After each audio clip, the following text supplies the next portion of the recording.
Welcome back, everyone, to another deep dive.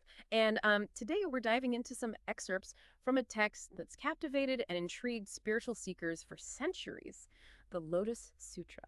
Now, I know diving into Buddhist scriptures might sound, well, a tad intimidating, but trust me, these excerpts are full of wisdom that goes beyond time and tradition. We're here to, unravel these mysteries together and see how these ancient teachings might just surprise us with how relevant they are to our lives today.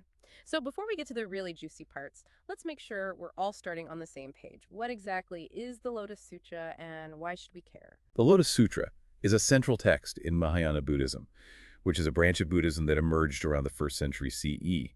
What sets Mahayana apart from earlier forms of Buddhism is its emphasis on the idea that everyone can achieve Buddhahood. It's not just for monks or ascetics. The idea is that everyone has this potential for enlightenment.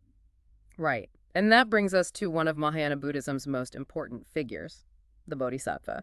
And we'll be encountering them a lot in these excerpts. So remind us, what makes a bodhisattva different from, let's say, someone just trying to be a good person? A bodhisattva isn't content with simply achieving enlightenment just for themselves. They are driven by this really deep compassion for all beings, and they vow to work tirelessly to free everyone from suffering. They're really selfless, delaying their own full enlightenment to help others on their paths. It's a truly radical idea, isn't it? Imagine dedicating your life to helping others achieve that same state of awakening that you yourself are striving for. It really kind of flips the script on what we usually think of as a spiritual path. Hmm. So how does the Lotus Sutra actually convey these profound ideas? This idea about universal Buddhahood and the bodhisattva path? Well, one of the most noticeable features of the Lotus Sutra is how often it uses parables. These aren't just, charming stories. They're very carefully crafted teachings designed to awaken the listener to these deeper truths. Right, they draw you in, and then bam, you're hit with this profound insight. It's really masterful storytelling, and one parable that always stands out is the parable of the burning house. It's a classic. Can you walk us through it? Sure. So picture this. A house completely engulfed in flames. And inside, there are children playing, totally oblivious to the danger. The father, desperate to save them, knows he has to get creative. He needs a clever tactic. He calls out to his children, promising them these amazing gifts if they come outside. He's promising goat carts, deer carts, even these magnificent ox carts. The children, obviously, are enticed by the promise of these amazing toys and rush out of the burning house to safety. It's such a vivid image, and it really captures how the Buddha uses skillful means to lead us toward liberation. I've heard that phrase before, skillful means, but I'll be honest, not entirely sure what it means. It's a really important concept in Mahayana Buddhism. Basically, skillful means are compassionate strategies the Buddha uses so people can understand the truth at a level they're ready for. So, in this parable, the father knows he can't just tell the children about the danger in these complex terms. They're not going to get it. But if he promises them toys, well, that's going to grab their attention. Exactly. And in the same way, the Buddha might use different teachings, practices, even metaphors like this parable, all designed to meet people where they are on their spiritual journeys. That's a really helpful way to think about it. So the skillful means are about meeting people where they're at and guiding them towards a deeper understanding, even if it takes being a little creative. Precisely. And the Lotus Sutra itself is considered like the ultimate skillful means, maybe even the ultimate teaching, because it's designed to awaken the Buddha nature that's already within all beings, no matter their background or how much they understand right now.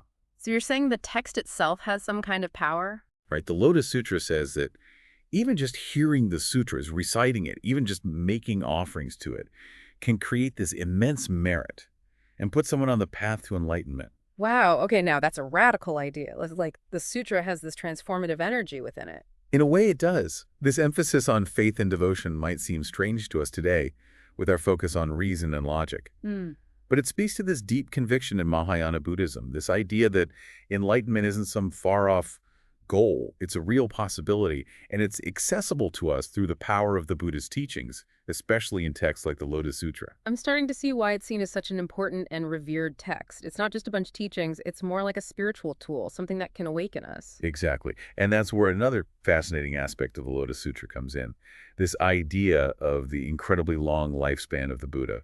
Oh, right. This is where my brain starts to melt a little.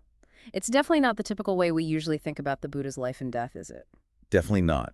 The Lotus Sutra suggests that the Buddha's death, historically speaking, was like a skillful illusion, a compassionate act meant to help people on their paths. What the sutra is saying is that the Buddha has actually been enlightened for countless eons, way beyond what we can even grasp. And get this, he's still guiding beings towards awakening even now. Wow, it's like saying the Buddha's compassion is so vast it goes beyond time and space as we understand them. That's a beautiful way to put it.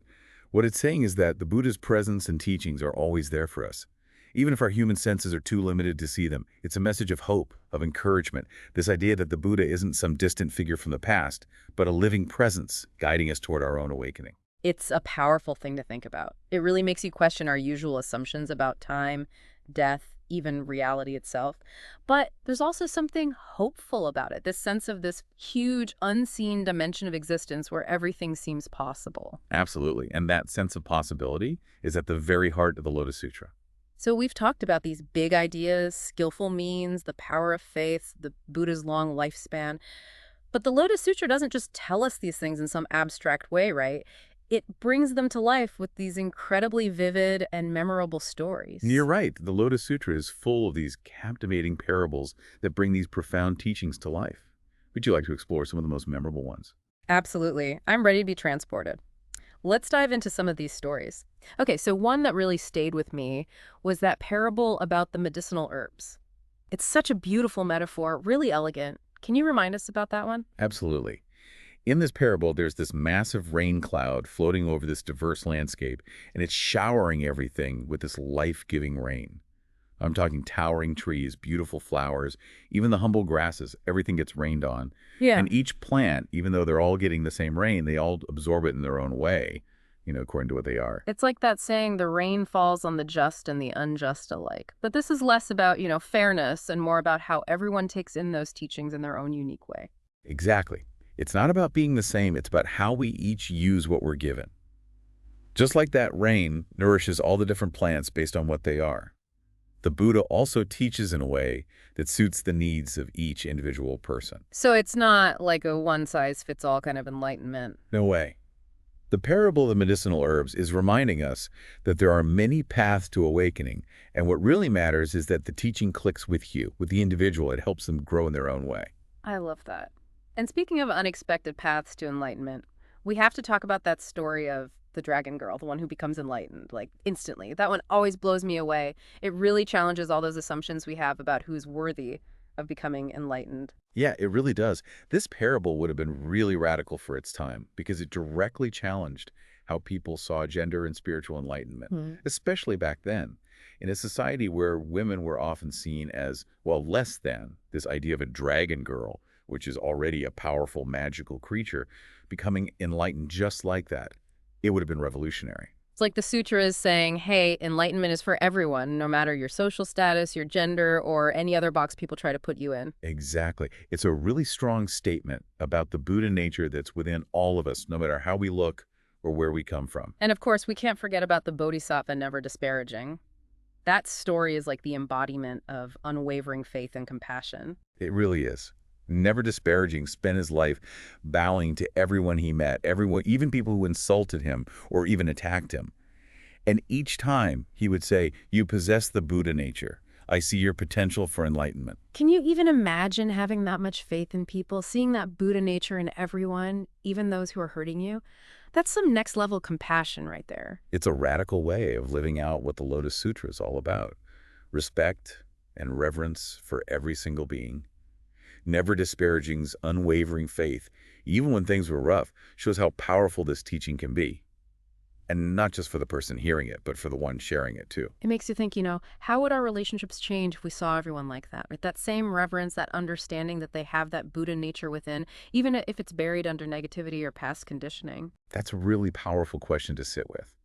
And it makes you realize that these ancient stories from the Lotus Sutra are still so relevant to our lives, even today.